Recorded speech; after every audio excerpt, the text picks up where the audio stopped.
Welcome everyone to this new episode of the Privacy Rules Privacyespresso series, a series where we delve into the latest news on privacy and data protection and cybersecurity as well from all over the world. Today we are having an episode that is part of a bigger frame of episodes, which is entitled Building a Unified Compliance Strategy with GDPR, NIS2, DORA and CRA.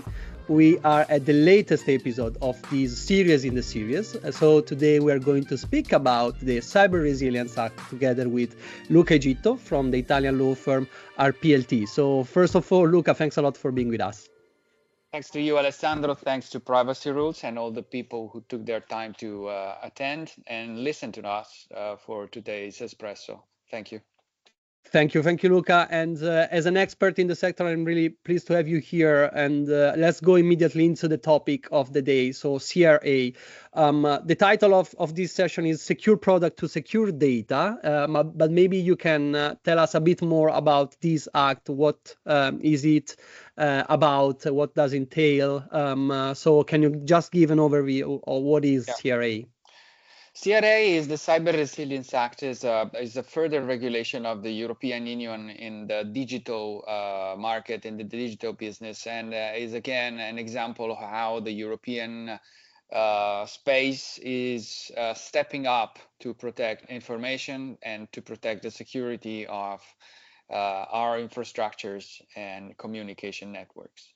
It is focusing on products. So the purpose of this regulation is to create a secure framework where digital products, either hardware or software, have a minimum solid and robust level of security.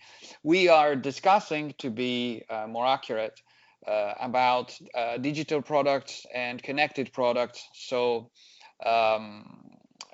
services and products that are associated with some data processing. This data processing can be incorporated within the physical product or can be dislocated somewhere else according to some conditions that have to be met. And in that circumstance, they are still considered a part of the product in their capacity as remote component. So this remote processing facility is, however, conceived to process data for the digital product, which is elsewhere. However, the geographical scope of CRA is about products that are in the EU. So again, it's a regulation that targets also non-EU businesses, as long as the underlying product and service is marketed in the EU. So the distinctive aspect of this is the impacted item is the so-called product with a digital element. And the EU regulators wanted to ramp up capabilities to respond to cyber threats, also by requiring that these PDEs have a minimum layer before being put onto the market.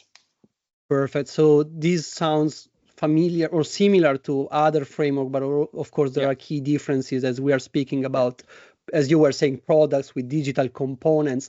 And in this regard, with CRA, which are you were speaking about the extraterritoriality of these as other framework that we know, which are the impacted entities by the CRA? Are in primarily the manufacturers of the digital products. And we'll see that the CRA impact on the design stage, even before the development stage. And so obviously they impact primarily the manufacturers that are either in the EU or plan to sell the stuff in the market within the EU, but also distributors and importers. So again, this follows also consumer protection regulations. So if you want to sell anything within the EU, either directly or by means of an importer or distributor, however, you need to comply. So are the manufacturers and or distributors and or importers of products with digital elements. Perfect. Thanks a lot for the answer, which is very clear and brings me to the next point, which is you were already mentioning the fact that these act works a lot or requires a lot of work, to be more specific, on the design phase. So maybe you can tell us a bit more on which are the obligations that the entities have to respect based on the CRA. Yeah, so the main obligation is that the products are designed, programmed, developed, and then produced in compliance with specific technical requirements that aimed at securing the safety of the information therein and of the functionality, and also to fight vulnerabilities that come up from time to time. So the rationale underlying CRA is whatever you're doing, if it is a product that is meant to be digital, so connected or processing some info and is going to communicate to other products, to other items, to other objects, or to human beings, then it must meet specific minimum cybersecurity requirements. And the fact that now we have an EU-wide regulation that always also targets importers means that, in theory, anything that steps into the market is at least safe to the minimum extent requested by CRA. Because if you are a Chinese manufacturer and you plan to sell your products here, then you need to comply. And this also applies to the US, who will always be happy about a new regulation impacting their companies. And and so yeah, so this was the rationale. And after designing and putting into a market a safe product, then there must be a vulnerability management and incident management mechanism across EU and also among these businesses, because another key aspect is that these manufacturers and those who maintain the products have to alert the community, and in particular ENISA, within 24 hours after discovering the vulnerability. So this is very important to update the systems and patch potential vulnerabilities and fix the things that are not working, and so allow other people to fix a problem and avoid the issue, the vulnerability, to expand and create more harm. So this is also an obligation, is have a governance system, have a surveillance system, and have an alert system when vulnerabilities are actually found. They need to be fixed, but they need to be reported to ENISA. By opening this point, you're bringing me to another question, meaning that one of the key problems whenever we are, in particular in the EU, is that there are so many frameworks that sometimes overlap, sometimes do not. Sometimes it seems like they overlap, but maybe they do not overlap. For example, this element of the notification to ENISA might sometimes overlap with the data subject notification in case of a breach with authorities. So are there some key elements of CRA that make it unique from the other framework in which you would like our listeners to focus? Like saying, for example, under the perspective of the notification requirement, you have to notify ENISA, which is a different authority. So those type of differences are really relevant, I believe. So happy to receive any inputs in this regard. So instinctively, you end up thinking to NIS 2, where you need to report in 24 hours to the cybersecurity agency the incident.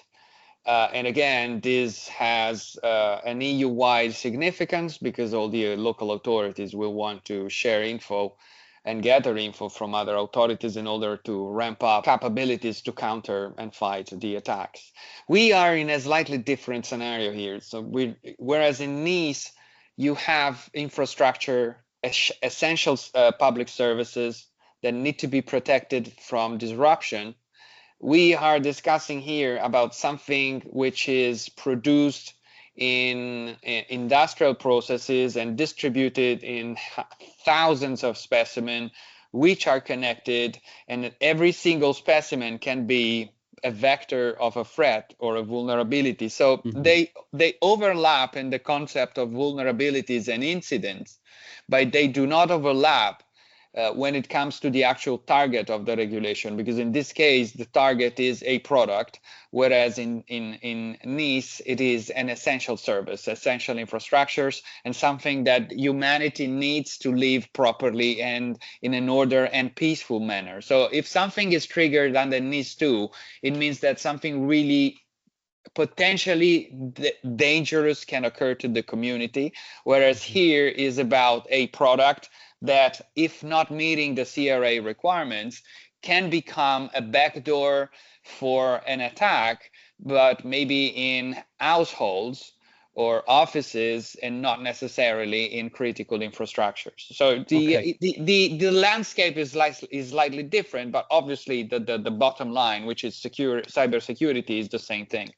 Okay. And in this regard, you were also mentioning about the designing phase, that this is something we were also discussing before starting the recording, that makes these more in line with frameworks like the GDPR. So maybe it is also useful to know which are those parts that are common when complying with CRA and other framework like GDPR or any other that might come in your mind. So the conjunction ring here can be ENISA, which is the Agency for Information Security. They developed some time ago, long before GDPR, some literature which belongs obviously to the IT world regarding the by design, security by design approach. And this covers GDPR, also has an approach the AI Act. It should also cover the Product Liability Directive, which now also covers software and does cover CRA. Why it is important? It is important because it requires the developer of a system, of a product, of a service to think about security from the outset. So you shouldn't delay addressing this matter at a later stage, because it could be too late, and whatever you do could be incomplete in any case.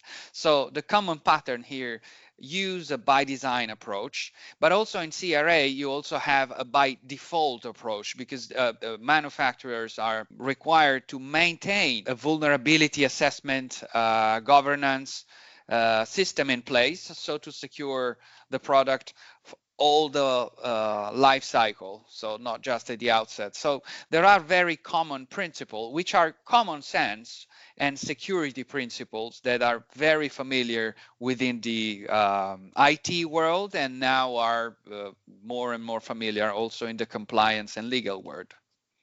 Perfect. And Luca, I just realized I didn't ask you a key question related to CRA, which is the time limits. So how much time do we have, and which are the deadlines we should keep in mind? Yes, I think that it was enacted not a long time ago. I think it came into force in 10 December 2024. And so it will be fully applicable and enforceable in 2027. So 3 years after the enactment, fully. And another common pattern is the sanctions that can be applied. They also follow the rationale of GDPR in being a percentage of the global turnover. So they can hit really hard, although I'm pretty sure that it won't be a big mess. So on the one hand, it can be burdensome because it's another regulation, but on the other hand, differently from other regulations, manufacturers of physical products, for example, are more accustomed to undergo certification processes, which is what is required here. So the very simple way to describe CRA is that if you want to put a product into a market, it is a digital element inside. You need to undergo a certification process to secure that it meets the CRA requirements. So this is going to be quite straightforward, although it can be cumbersome to some extent. Makes sense. Luca, we are running out of our time, but that was very clear and very insightful. So thanks a lot for your time today, for being with us. Thanks for your listening. Thank you, and thank to all our listeners for being with us. So looking forward to meet you all with the next episode of the Privacyespresso series, and next week with our webinar on all those topics together with other members of the Alliance. Thanks again, Luca, and thanks everyone. Thank you. Bye.